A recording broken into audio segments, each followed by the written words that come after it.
views and opinions expressed in this program are those of the participants and do not necessarily reflect the views of BronxNet or the program underwriters. And hello and welcome to Open, the one and only show that opens the Bronx and the rest of the world right to you. I'm your host, Darren Hyman. Today we're going to update you on what's happening in and around our borough. Coming up on today's show, we'll give you an update on what's been going on right here in the Bronx. Plus, in national news, President Trump fires FBI Director James Comey. The immediate firing of the FBI director raises many questions of a possible cover-up. Also, former attorney Sally Yates warned the president about Michael Flynn. We'll bring you the latest with that. And then also we'll have our political commentators in studio.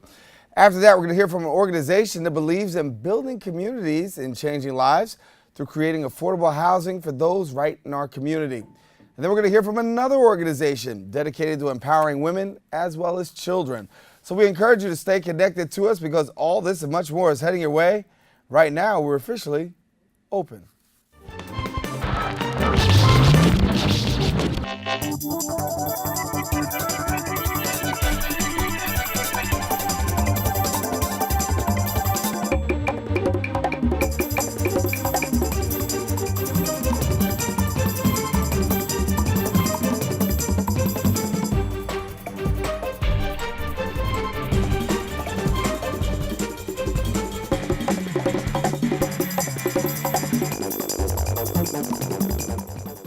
And hello, everyone. I'm your host, Darren Hyman. Today is Wednesday, May the 10th, and of course, you're watching Open, a live program that brings the Bronx and New York City straight to your TV set.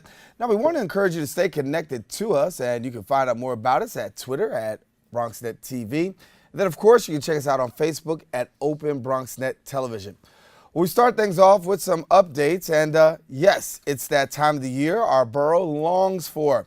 Bronx Week, as Bronx Borough President Ruben Diaz Jr. gathered together along with fellow Bronxites at Veterans Hall at the Bronx County Building for the kickoff of Bronx Week 2017. And Bronx Week will officially kick off this Thursday, May the 11th, running until Sunday, May 21st, and featuring a wide variety of events. Among those, the 2017 Bronx Walk of Fame. The BP did announce this year's honorees of the distinguished class, which include Latin star Prince Royce, hip-hop DJ, Funkmaster Flex, I should know him very well, and actress Salinas Leyva. Well, in other news, J.P. Morgan and Chase Company announced a $6 million commitment to education in the South Bronx. This is part of its new skills initiative for the youth. Officials say the initiative will allow 15,000 young people to secure high-demand and well-paying jobs in New York City industries. It also helped build a relationship between business and education, helping to prepare students for college and, better yet, a career. Well, if you saw more bikes on the street than usual recently, no, you weren't seeing things. More than 30,000 bicyclists participated in the 5-borough bike tour throughout New York City. The 40-mile bike tour began in Tribeca and ended on the Verrazano Bridge. Now, proceeds from the bike tour will offer free bike skills to more than 16,000 kids and adults every year with the focus of underserved communities. The bike tour is the largest free bike education program in the country. Mayor Bill de Blasio's administration is in hot water with Bronxites for going back on their promise to replace parkland after the construction of the new Yankee Stadium. Most of the green spaces were actually demolished, and now what many residents want to see is more parks. Instead, the City Economic Development Corporation is pushing to build more than 1,000 market rate and affordable housing units, along with some commercial spaces. Council Speaker Melissa Mark Viverito, who represents the area, will have a major influence if the project gets approved. The council is also very busy these days. It's actually looking to propose a new traffic signal at intersections throughout New York City, stopping cars, buses, and bikes for a certain time while allowing pedestrians different options when crossing the street. The traffic signal is currently used in some intersections in the city and is also in use in places like London and Los Angeles. Now, many officials feel the system will prevent pedestrian accidents and keep people much more safe. Well, Councilmember Fernando Cabrera and other politicians came together to unveil the Cinco de Mayo, the new street name located at the intersection of Jerome Avenue and East 193rd Street. Our Sabrina Burgess has a story. We're here today on Cinco de Mayo in the Kingsbridge section of the Bronx, where Councilman Fernando Cabrera and other politicians will unveil Cinco de Mayo Place in honor and recognition of the Mexican culture and the contributions they give to the Bronx. Well, this is a historical day. For the very first time in New York City, we're about to co-name a street Cinco de Mayo. I really do know of their contribution and how hard they work in our community, and they make us better. They make us better. So this is a point of recognition, a point to say they're here to stay, and they're here to make the community much better. The reason why we're doing it right in this spot, 193rd Street and Jerome Avenue, is because we have a large population of Mexicans that reside here. It's one of the largest in the entire city. President of Mexican Association, AMA, Maria Cristina Rios, came from Harlem to watch the unveiling of Cinco de Mayo Place in the Bronx. It's really exciting for it to come to fruition. I think it's a nice gesture of the city to name Cinco de Mayo Way. It's such a significant holiday, especially in the United States. Jairo Guzman, president of Mexican Coalition, mentioned how he has worked very hard in keeping a permanent Mexican presence in New York and is looking forward to keeping the Mexican culture alive. We've been here contributing to the New York City fabric, right, of its diversity, and the Mexican community has been for many decades working hard, making sure that our culture, our music, our food is ingrained into what makes New York City special. But we have many community leaders like Cesar Aguirre, like Ernesto Leiva, who have been fighting along with us to make sure that we have a place that we can call our own.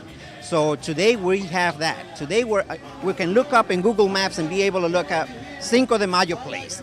It's here. As the mariachi played, the sign was revealed and the crowd cheered with much enthusiasm for the first ever Cinco de Mayo Place in the Bronx and in New York City. This is Sabrina Burgess reporting for BronxNet. And thank you, Sabrina. We have to take a quick break, and we'll have more open when we return.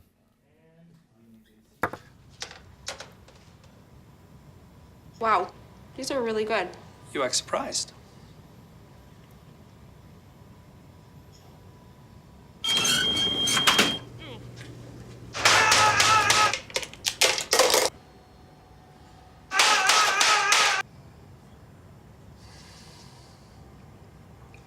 Practice makes perfect. You don't have to be perfect to be a perfect parent. There are thousands of teens in foster care who don't need perfection. They need you.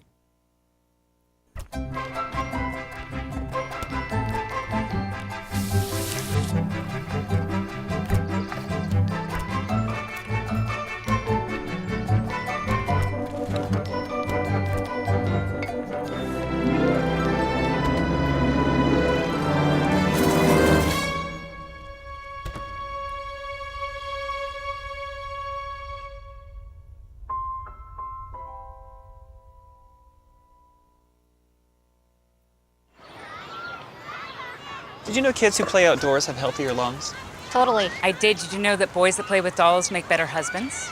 My son has lots of dolls.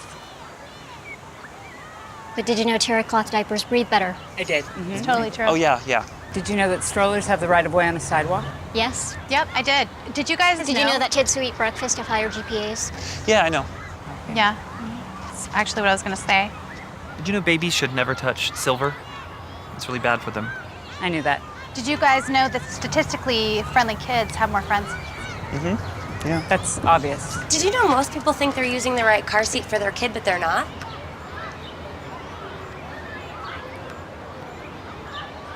Parents who really know it all know for sure that their child is in the right seat at the right age and size. Visit safercar.gov/the right seat to make sure your child is protected. I'm putting that on my blog. I just put it in mine. Take a look under your bed. Find stuff under there? What about jobs? No? Now try your closet. Still no jobs? Just more stuff? Well, you really have both. See, stuff is defined as household articles considered as a group. Sometimes this stuff is no longer needed. Wait, no longer needed? That can't be right. Because remember those jobs you were looking for? Those are really needed. And they're the stuff inside your stuff. Our job is to unlock those jobs. And it starts when you donate your stuff to your local Goodwill. Here's how we do it. When you donate to Goodwill, we sell your stuff to provide job training for people right here in your community. So just by teaming up with Goodwill, you help create jobs. And isn't that worth parting with the leftover keytar from your 80s cover band? Goodwill. Donate stuff, create jobs.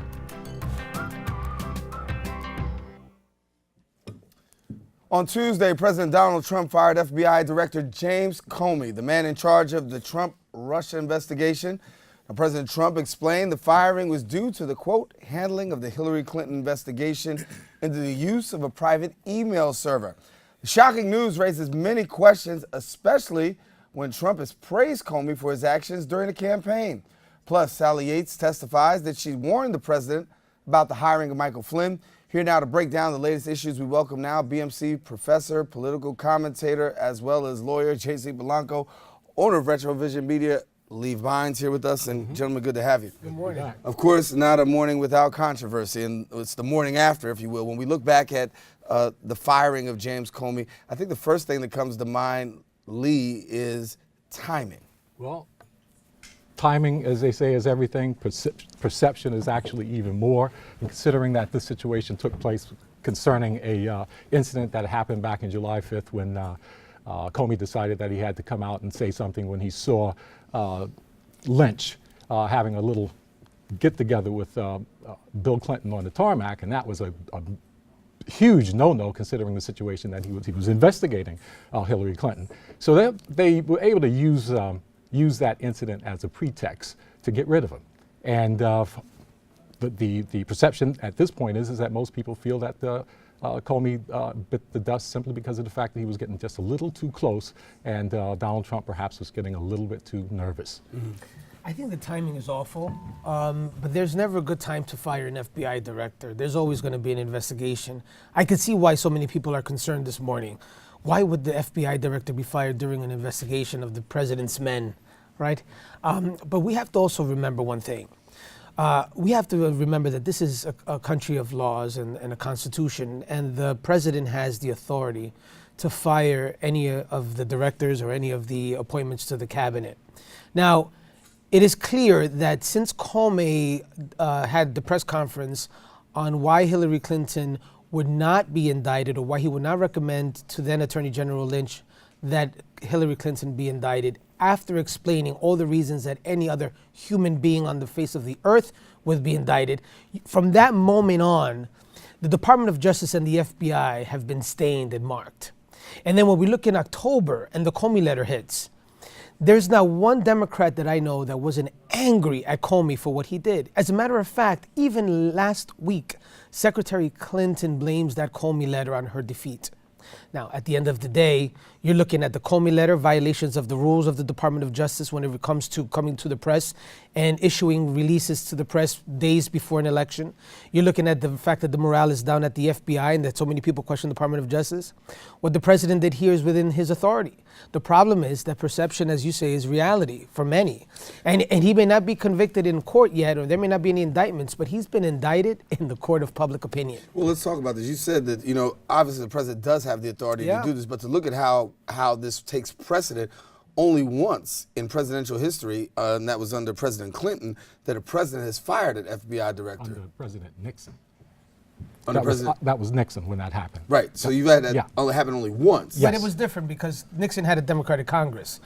This time around, the president has a Republican-controlled government. So it's a very different scenario. But at least under Nixon, there was some checks and balance because he could fire the FBI director, but the Congress was still in Democratic control. The thing is, here is very different. He's fired the FBI director, and we're still in charge. So we've never seen anything like this. This is the first time you see an FBI director dismissed and a party completely in control of both houses of Congress.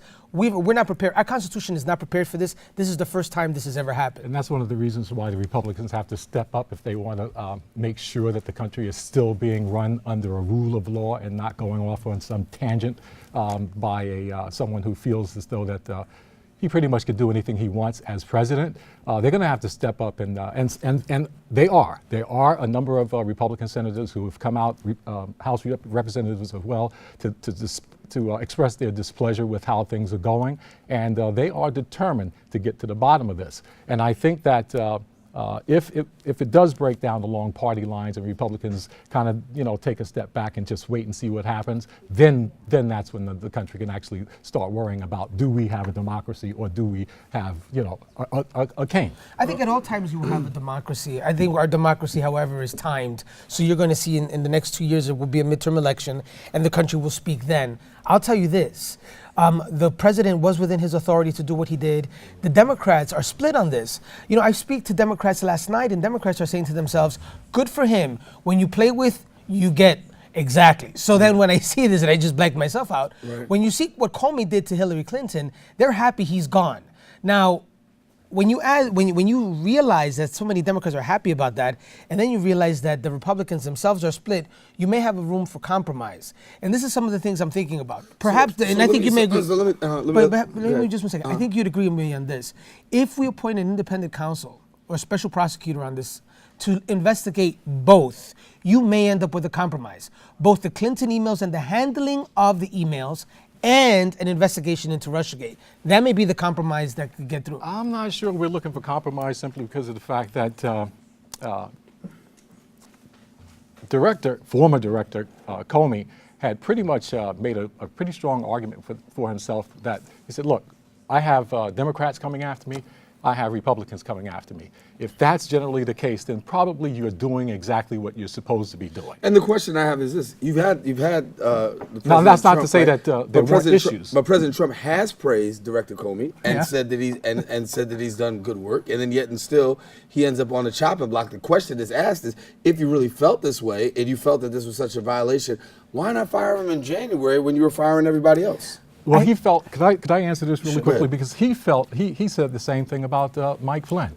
Mike Flynn was a great guy. He was doing what he was supposed to do. But when the news was finally reported that Flynn was making deals on the side for himself, all of a sudden he was gone. So with regards to any loyalty, I don't think Trump has it. If he finds that he's threatened in any way whatsoever, you're done. I think President Trump is very. I've never seen anything like it. I think his praises are kisses of death, if you think about it. Preet Bharara was told that he was going to stay on because he's doing a good job in the Southern District. Precisely. Preet Bharara is gone. Precisely. Right. So then you look at Flynn. Flynn is great. Flynn was even mentioned as a potential running mate at one point, remember? He's gone. And then you look at Bannon. Bannon was, the CEO of the campaign. Now Bannon is someone that just works for him. And now finally we see what happened with Comey. I've seen him a couple of times praise Comey, and Comey's gone. So it could be the kiss of death, but I got to remind you guys of something that I think is important. It's within his right. This is his administration, and he's coming to us from a business background where this type of stuff happens all the time. People get fired regularly in business, and this is the kind of background that he has. But they are afforded the opportunity of a decent firing.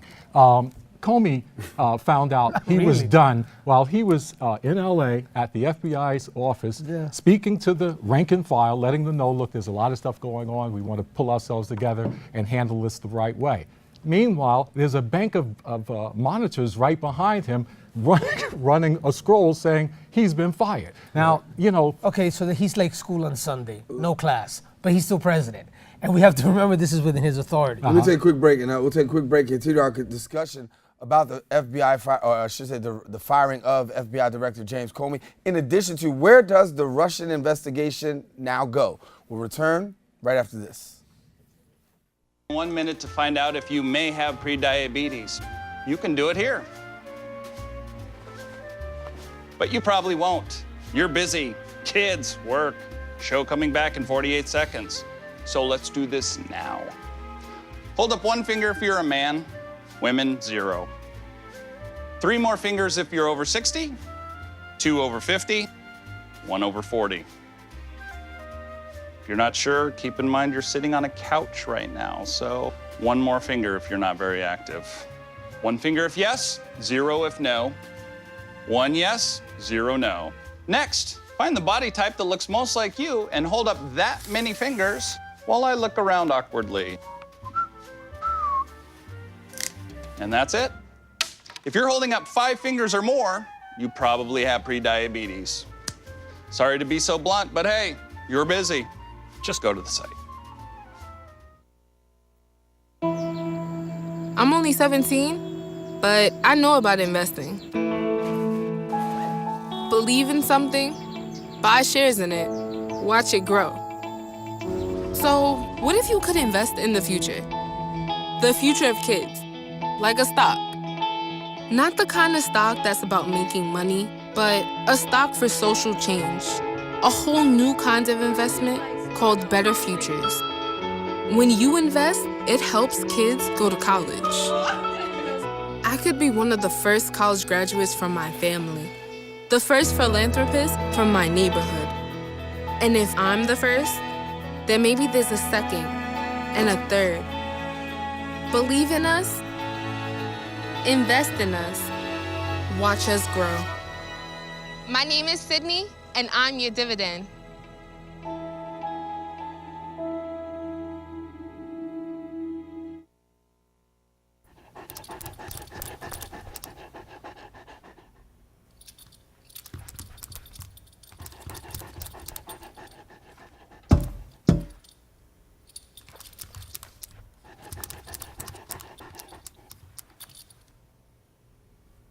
There's a shelter pet who wants to meet you.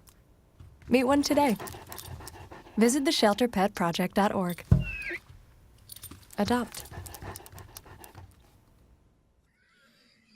We're back here on Open. I continue our conversation with J.C. Polanco and Lee Bonds. If you really want to get the skinniest of these guys, spend some time off camera with them. It is really, really, really intense when we talk about these topics. Let me get to this. As we talk about the Russia investigation, obviously the question is, where do we go from here?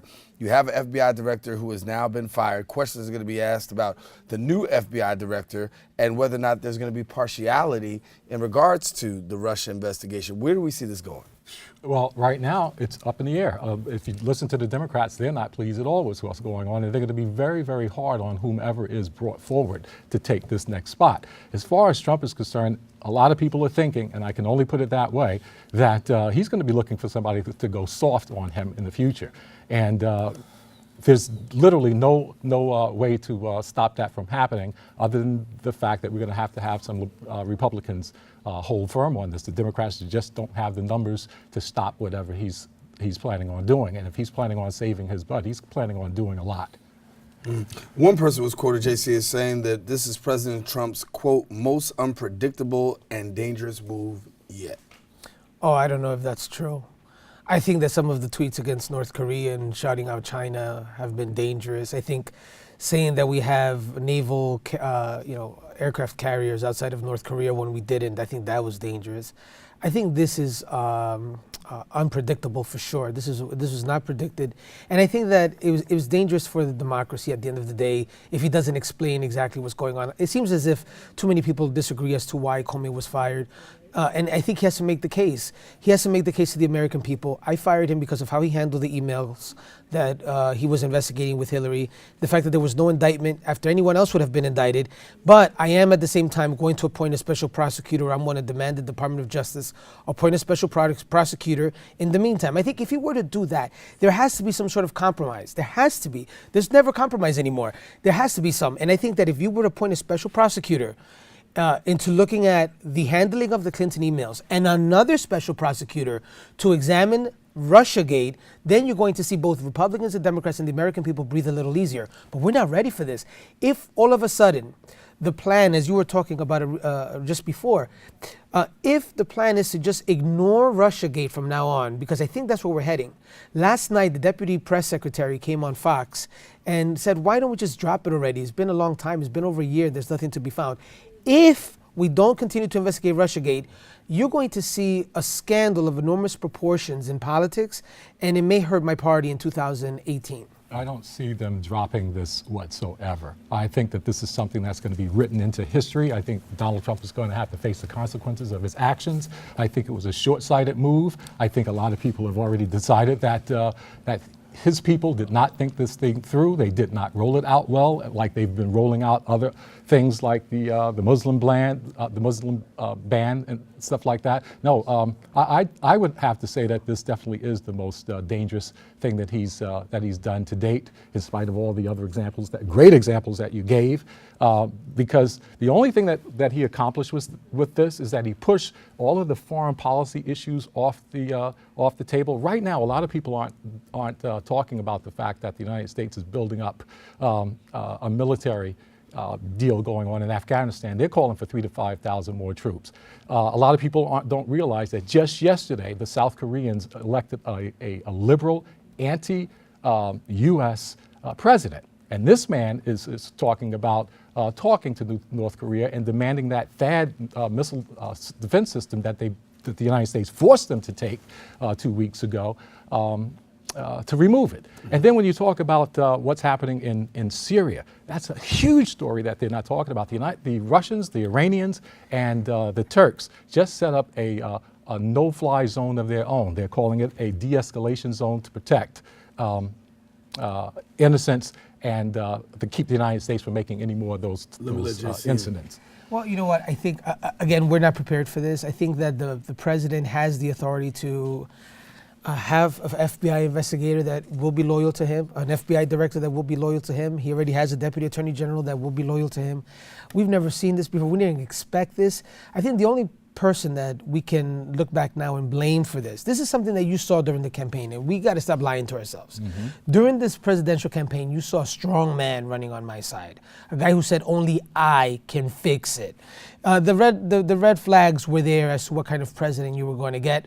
So I put the blame squarely on Hillary Clinton. I put the blame squarely on Democrats, and I put the blame squarely on Robbie Mook, Hillary Clinton's campaign manager, because no matter how much you guys want to blame Director Comey for losing this election because of some letter, your candidate still did not campaign in Wisconsin, still did not campaign in Michigan, and blew this election to Donald Trump. So I know that this is a shocker to you guys, but this is all your fault. Well, you also have 51% of eligible. You have 51% of eligible American voters that never even went to the polls to vote. But all Democrats, all your fault. I'm telling you. Darren, I'm telling you, this is your fault. Robbie Mook and you guys, you know what? You guys voted for. Listen, have you realized that this last presidential election cycle, you supported someone under FBI investigation to get the nomination for your party? I mean, that's insanity, and I told you it would be a problem. You guys messed up, and now guess what? You have a strongman president. You even know what's happening. I told you it was going to happen. He's calling JC is JC is calling for casting blames and aspersions on other people and stuff like that. Negative. However, former President Obama in Italy, I believe yesterday or the day before, said that, and he told the Italians this, that you know what, citizens deserve the politicians they get, and when you look back at what happened in 2016. I would have to agree with that. I wouldn't say that you guys did it or you guys did it. I think the nation as a whole did it to themselves. We had plenty of. That's not fair. No, that's the truth. That's not fair. Your candidate didn't campaign in Wisconsin and Michigan. How are you not going to do that? In fact, it's not Comey's fault. It wasn't just. It wasn't noticed until after the election, but Comey actually said that. Both of them were under investigation at the same time. The United States actually voted for 2 candidates who were currently under investigation during the election. So, who's to blame? On that note, gentlemen. On that note, Darren, unfortunately, I gotta go. JC, okay. You got bombed. That's it. Gotta take a break. Thank you, gentlemen. Thank you very much. You come back next week and recover. It was fun. All right. We'll be right back. Right after this, we'll have more open. Stay with us. We'll be right back. Adopted Bento in 2010 from a shelter. As it turns out, we have very similar personalities. And this cat makes me make art because he's always motivating me to take pictures of him, to draw pictures of him. He just is motivating artistically. It's just that simple. Well, he's my best friend, but a lot of people know him as Keyboard Cat.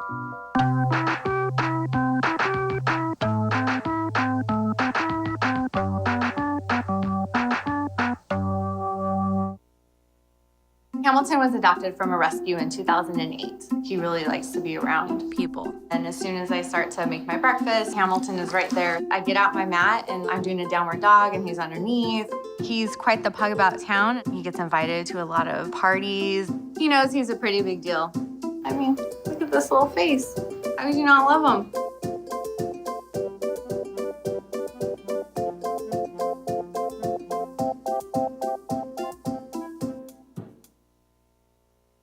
There's one thing you can never have sex without. It's not something you buy. Or something you take. In fact, there's only one way to get it. It has to be given to you, freely. It's consent. Because sex without it isn't sex. It's rape. Consent. If you don't get it, you don't get it. It's on us to stop sexual assault. Learn how and take the pledge at itsonus.org.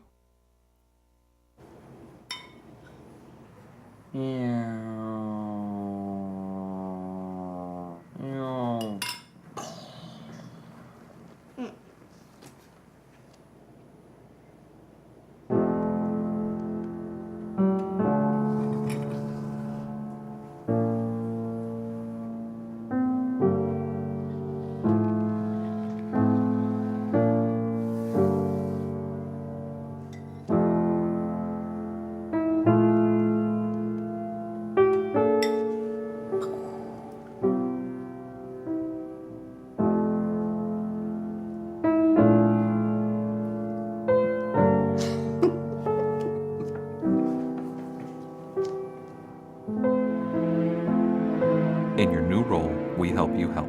Visit aarp.org/caregiving for information on how to provide even better care for the person who once took care of you. Can you help me with this? My new dad teaches me all kinds of stuff. Sure. He helps me with homework. That would be 3.6795. Thanks. Yep. He helps me with my decision making. I wouldn't use this one. Ever. And he's even teaching me how to drive. And that's why cars have bumpers. I'm learning so much. You don't have to be perfect to be a perfect parent. Thousands of kids in foster care will take you just as you are. Lehman College faculty and alumni gathered together to celebrate the publication of the Herbert H. Lehman, a political biography written by Lehman's very own professors. Our BronxNet reporter, Dahlia Severa, has more about the lovely event. People gathered to celebrate the publication of Herbert H. Lehman, a political biography. When I first came to Lehman a long time ago in 1990, one of the things I did was walk around campus and I asked people, do you know who Herbert Lehman was? And Lehman students would look at me and say, oh, I know there's a Lehman driving school or there's a Lehman high school in the Bronx. But they had no clue of who Herbert Lehman was. Lehman College, a senior college of the City University of New York, was named after Herbert H. Lehman, a former U.S. Senator of New York. What a lot of people don't know is that Lehman was not only a politician but also an advocate for those who face economic, racial, and social oppression. It speaks volumes to the quality of the scholarship that is produced by Lehman College faculty. The fact that it took him approximately 10 years to get it right, to be able to tell the story of our namesake in a way that would showcase his values and his commitment and contributions to the state he so much loved. Professor Dwayne Tenenbaum, a history professor at the college, took upon the task to do extensive research on Herbert H. Lehman. His research and drive developed into a book discussing Lehman's life and legacy. This biography differs from the 1963 book. It includes influences from the impactful events that followed the original book, as well as sources from the individuals who knew Lehman at the time. The other biography was written in 1963, and it relied almost exclusively on Herbert Lehman's papers. And also with the passage of time, in 1963, there wasn't a Civil Rights Act yet. There wasn't an Immigration Reform Act yet. Now, looking back, we can see where Lehman helped blaze the trail for some of these reforms that were passed shortly after his death. Lehman College's namesake has been a mystery to many. However, this publication of Herbert H. Lehman's biography shined light on the life and legacy of the man behind the college's name. This is Dahlia Saavedra reporting for BronxNet. Thank you, Dahlia. In other news, through their many affordable housing developments and programs, WestHab has provided people throughout the Bronx and Westchester County the opportunity to get back on their feet. Now, joining us more to tell us more about the organization, we welcome now the President and Chief Executive of WestHab, Richard Nightingale, and then the Director of Supporting Housing, Elisa Ramos. And thank you so much for coming and joining us. Yeah, really glad to be here. Good to have you. Good to have you. And so, congratulations, I guess, are in order because you have a new building, a 68-unit building, went up in Morrisania, and just had a recent ribbon cutting, huh? Yeah, sure did. Good, good. So tell us a little bit about WestHab. Sure. So we're headquartered in South Yonkers. all of about 5 miles north of here, but only recently kind of crossed the border and have begun running after-school programs and affordable housing programs in the borough and in the city in general. We do go back 35 years, though, with a whole range of affordable housing, supportive housing, job training programs, job placement programs, and youth programs. So it's really a comprehensive community development model. And so when we talk about this community development model, obviously a lot of people are being impacted. And talk about the impact of this particular project with the 68-unit building. Well, so the beauty about this building is that we were able to take in families from the community and also have units available that provide supportive housings to individuals coming from the New York City shelters, as well as the Office of Mental Health Programs. And we have supportive services on site. So we have 2 case managers that provide social services there and support to the clients, as well as life skill worker and peer support, and a coordinator on site as well. So we are there, we provide all the supportive services, we basically assist all these individuals to reintegrate into the community, being able to live independently, and the supportive services are there in place to aid them in that process. So further define for us supportive housing, because people out there hear affordable housing, now hear supportive housing. How do you define supportive housing? So supportive housing essentially gives individuals the opportunity to live in the community independently, but we provide the extra support they need, whether it is helping them budget. Some of them, this is the first time they have in an apartment of their own, on their own, and living individually for the first time for a lot of them. So we are able to help them budget. We are able to teach them life skills. Sometimes that may involve cooking.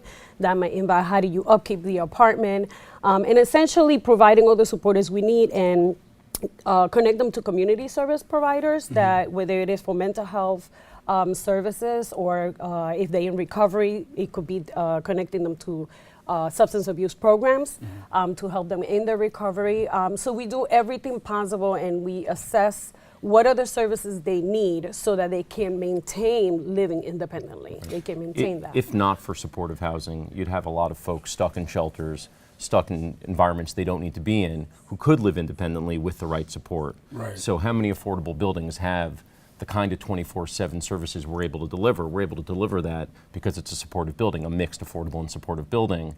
So it's an affordable building with concierge for your packages. I mean, we really deliver a robust wraparound service for our tenants. And these are folks that deserve every right, to live independently, to make a life for themselves. Many are employable. Many can be very productive members of the community. There's no reason to have them in shelters or other settings. So this is an opportunity to live. Yeah, you kind of lead into where I was going, because when you talk about homeless shelters, obviously a lot of people are, in favor of homeless shelters. But then when you look at the fact that the supportive services and the things that you can actually offer, this definitely does something in terms of putting a dent into poverty, into homelessness, and really being able to counter. Do you feel like things are getting better in that way in terms of what's going on in terms of offering services?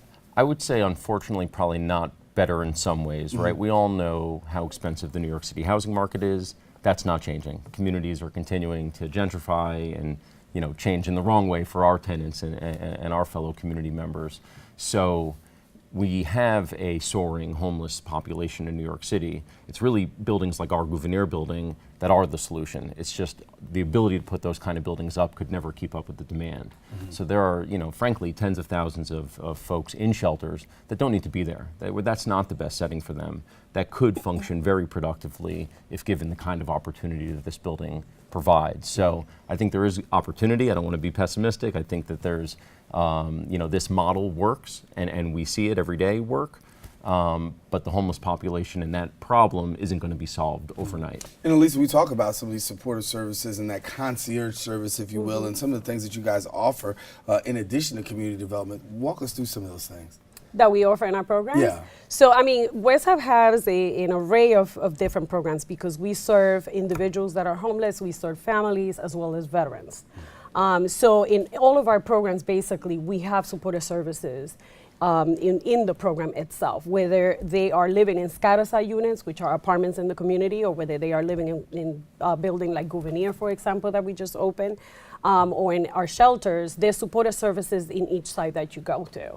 Obviously, if you live in an Escada-site apartment in the community, then the case manager comes to you. Whereas in a place like Gouverneur, the case manager's on the first floor of where you live. So we are available to them at all times, and we are able to assess their needs and then connect them to the services they need to be able to help them along in their process. So, and can I just add one more thing? That the beauty about Gouverneur is that often people that are struggling with mental illness or substance abuse, they end up in programs where there's a lot of isolation. And what I like about Gouverneur is that it brings the individual to the community, and they're not living in a building that is primarily just for people living with mental illness and substance abuse, because there's also families in the building from the community. So there's children, there's families, and I think that's a great way of integrating people back into the community. Feels no different than any other high-quality If you building walk in the into neighborhood. the building, you wouldn't know the difference. You don't know who's who is.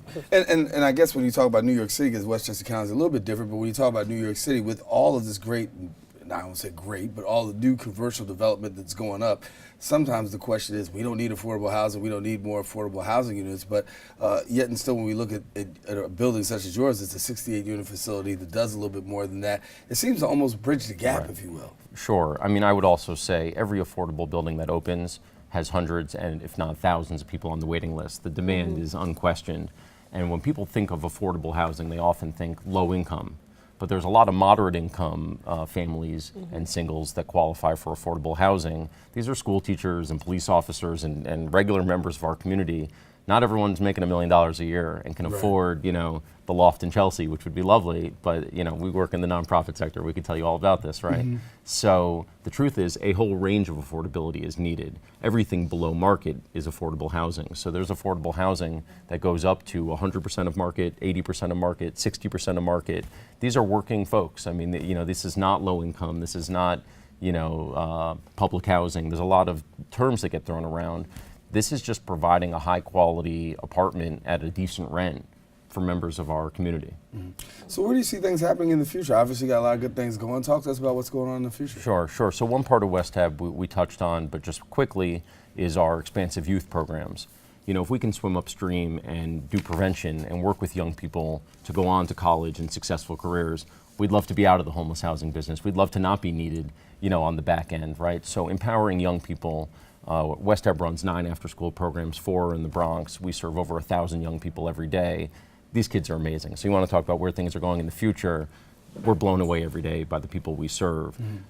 Similarly, our job training programs are placing more folks in jobs than ever before, and good, decent jobs with a lot of ongoing support and training. So definitely buildings like Gouverneur are needed, and we plan to stay on that course. But through youth programs and employment programs, we really think we can change the game a little bit. Yeah, some of the notes I got is you guys help people get jobs, about 550 in new jobs with the average about $10 an hour. That's great. Sure. So for people who want more information about the services and what you guys offer, Lisa, I'll let you take it away before we So wrap they up. can go to our website, it's westhab.org, and there, if you're looking for a job, and we have a lot of openings, you could definitely apply, but also it lists all the services and projects that West Hab has.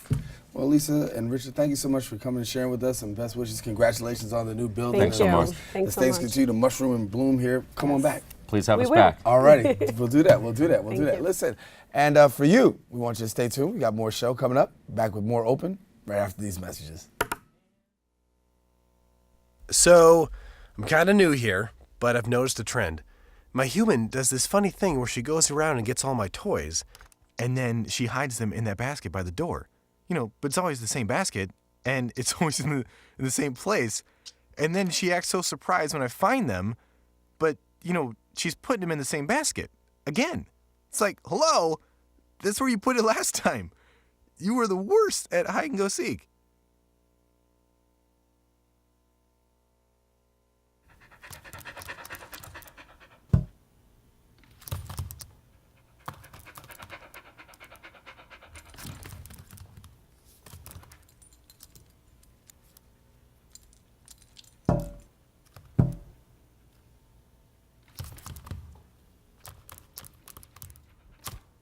There's a shelter pet who wants to meet you.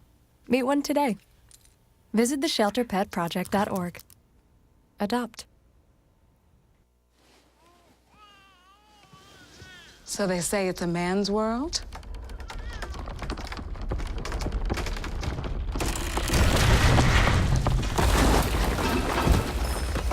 see anybody's name on it.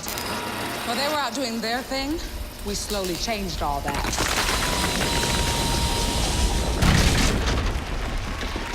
We changed all that.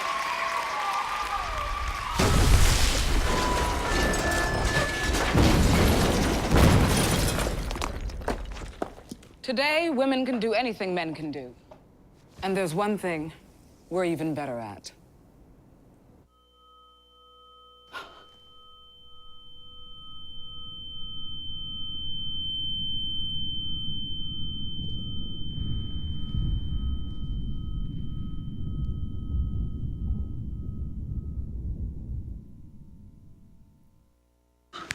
Look at me. Hey. Raymond, look at Mommy. Maybe the light hurts his eyes. Maybe she's just not hungry. Maybe he can't hear us. Maybe we're not stimulating him enough. Maybe it's a phase.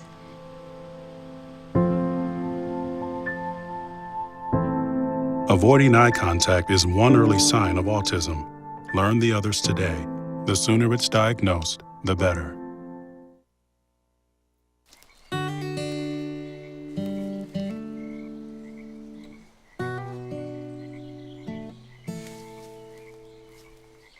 When you're out there, there's no telling what you'll find. I see it, I see it! Oh, look at you. There are some moments only the forest can inspire. Find yours at discovertheforest.org. The Bronx Borough President, local leaders, and the Israeli community celebrated Israel's 69th Independence Day. BronxNet correspondent Sabrina Burgess has more on the festive event. The Hebrew Institute of Riverdale, the Bayit, in conjunction with Bronx Borough President Ruben Diaz Jr., celebrated Israel's 69th Independence Day with a festival including many events for children and a barbecue dinner. It's important because we get not only to bring the community together, we get to celebrate the 69th anniversary of the independence and the creation of the State of Israel. And it's a great way for us to celebrate not only the contribution of the Israelis, but also to reaffirm our commitment and our solidarity to our biggest friend in that region. And I'm just so happy to continue to do this, and we want to thank the Hebrew Institute for allowing us to do this once again this year. Beth Levin, student from Kinneret Day School, was enthusiastic about her commitment to the country of Israel and its soldiers. I made treats, like this is popcorn, Rice Krispie treats, and chocolate Rice Krispie treats.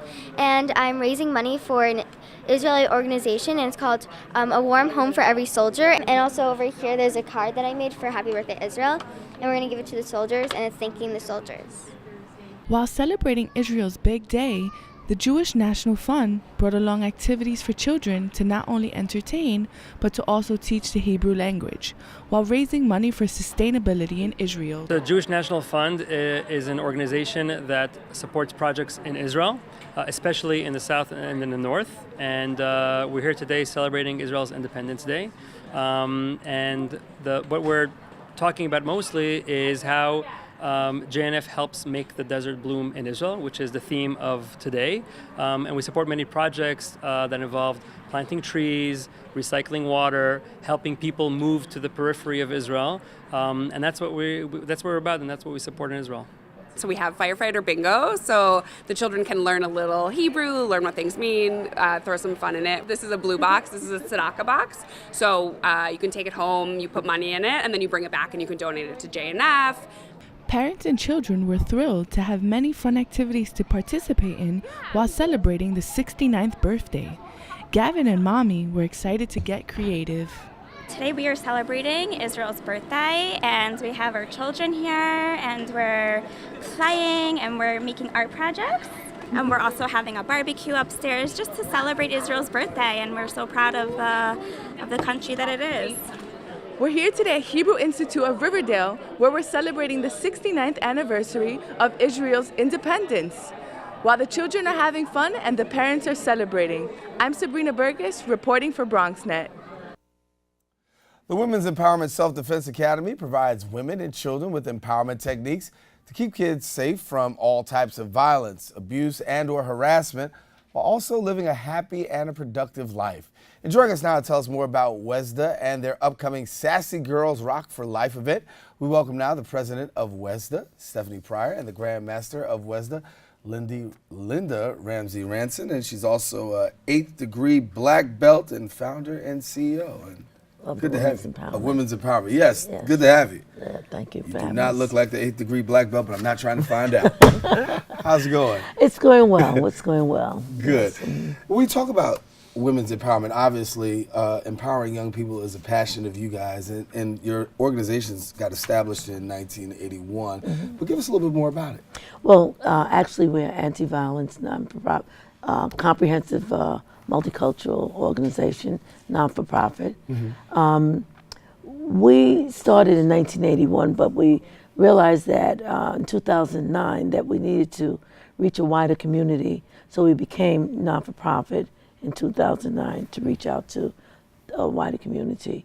But at the same time, we focus on 4 major components: empowerment, education, empowerment, prevention, personal safety and awareness, self-defense, to really make that would cover all of the bases that would empower girls and women. And with that, we focus on domestic violence, intimate partner violence, rape, sexual assault, and human trafficking, and any other violent crimes that are committed. We realize that the statistics are constantly going up, but if we don't educate our young girls, then it becomes a revolving door that never goes down. So we realized that we needed to take out the time to focus on our teen girls and educate them and empower them. So give us a little bit about when do you guys meet, and what takes place when you guys gather? Well, in reality, our program's been in existence, the Sassy Girls Rock for Life program, for 2 years now. And we haven't developed our own girls because we've been contracted out. We go from school to school all over the Bronx, and we do workshops with different young ladies in different places about our Sassy Girls Rock program. And basically, we're teaching them about healthy versus unhealthy relationships, how to recognize the signs, how to avoid being involved in it, or just how to get out of it if it's a little bit too late. So this year, we decided we're going to have an awards dinner, and through an application process where the young ladies filled out essays and sent them in, we selected 15 young ladies that are going to represent our organization. And so they will be the ambassadors of our program. And that is happening on May the 21st. And what happens when we get together, like we do with the other young ladies, is we talk about healthy versus unhealthy relationships. We empower them with knowledge. We talk about how these things can change, and we get them involved. It's an interactive kind of thing. They do debates, give them a scenario. What do you think about this? Is this person right? Is this person wrong? Convince these people why this is right. Convince them why it's wrong. And it's back and forth so that they're learning through role play that, so when I apply this to my life, no, that's not correct. I'm not doing that. It's an ongoing kind of process. And part of that is that we focus on what we call keeping your crew tight. And that's all about self-awareness. Keeping your crew tight is an acronym for crew, which is self-confidence, self-respect, self-esteem, and self-worth. That is the brunt of understanding that they're somebody. They're not just anybody to be used or abused. And with that, they know that if someone touches them, it is not acceptable. If somebody does something inappropriately, they know that this is not the right thing to do. They know that they are in an unhealthy relationship. And that's what really SASSY, the acronym, is for. SASSY is actually the acronym, which stands for the S stands for savvy and smart. She keeps her wits about her. The A means assess, avoid, achieve. So you assess a situation so you can avoid potential danger and achieve your life goals. The second S is for self-awareness, which is part of keeping your crew tight. The third S is strong and sensible, street smart and safe. And we do a lot of street smart safety tips. Be aware of your surroundings, things of that nature. And the why is yes, I am, yes, I can. Why me or why not me? So that's the acronym for the program. And again, we follow those 4 components within that. The empowerment through education, prevention, personal safety and awareness, and when all your options and choices have been exhausted and you're confronted with a physical altercation, you're able to physically defend yourself. Right. And coming up around the corner, you have a very special event. So talk to us about it. I know you want some public participation there. When's that going to take place? And let the people know. Well, our wonderful Sassy Girls Red Carpet Award is May 21st from 3 to 8, and it's going to be held at Maestro. And we went out and did something extraordinarily for these young ladies. We'll be dressing them through JCPenney's. We'll be giving them their whole complete wardrobe. Awesome. They got shoes, they got makeup, they got hair, they got bags. They have everything that they need so that we can let them know that with all the peer pressure, all the problems that they're going through school, they all are managing to do well in school. And this gives them an opportunity that we thank you. We look for you to be our leader. And we recognize that it's hard out there. And we're saying, we're going to do something for you. So if people want more information, what do they do? They can give us a call direct at 347-810-7330, or they can go online, www.wesdaonline.org, WESDAONLINE.org. I hear, and I know by working with young people all the time, that one of the biggest challenges is really getting them to open up and talk about stuff. How hard of a challenge is it for you when you have these young ladies and you're really trying to get them to open up and really make them aware of what's going on around them? Well, actually, we do have a problem in the beginning. But by the time we get into the middle session, we have a way to make them competitive in opening up. We will give them set a scenario, and then the scenario will be set. Somebody's going to agree and somebody's not going to disagree. The scenario may be you're walking down the street, man comes up and put a gun to your back, and he tells you, I want you to get in that car, 3 cars up. So here's the scenario. Do you get in the car or you don't get in the car?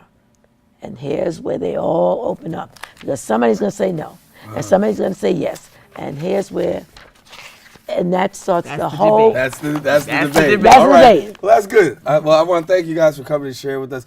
Best wishes on your event on the 21st. Thank and you so definitely much. continue to do what you're doing for our young ladies in our community. Thanks much. Thank you. Thank very you. much. All righty. Listen, want to let you know we've come to the end of our show today. Want to thank all of our guests for joining us, but most of all, I want to thank you, the viewer, for tuning in. Now, if you missed any part of today's show, catch Recablecast at 5 and 10 on Optimum Channel 67, Verizon Files Channel 33, or anytime on the web at BronxNet.org. Darren Jaime saying take care and God bless.